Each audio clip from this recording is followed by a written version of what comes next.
Vous êtes délégué national du syndicat Unité SGP Police. Sébastien Boitotienne, que vous disent les hommes sur le terrain? Quelles sont les remontées du terrain, justement? Ils arrivent à travailler, ils vont dans ces tours, ils peuvent auditionner les gens, ils ont des témoignages?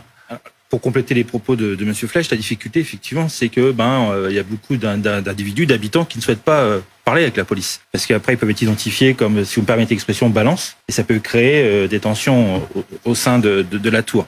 Après, c'est-à-dire qu'il y a toujours la loi du silence? Oui, dans ces quartiers-là, vous comprenez bien qu'il y a la promiscuité, et tout le monde se connaît. Après, je pense que l'acte 1, c'est récupérer le terrain. C'est mettre des hommes, c'est mettre des femmes, des gardiens de la paix au contact de ces cités, de ces endroits, pour devoir montrer du bleu déjà dans un premier temps.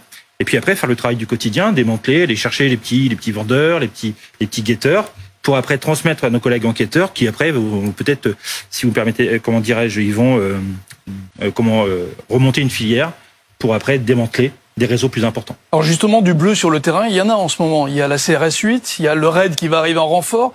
Vous m'avez dit tout à l'heure en préparant l'émission qu'il y a des compagnies qui sont attendues également? Effectivement, il y a 2 compagnies de CRS qui vont venir renforcer le dispositif sur Nîmes.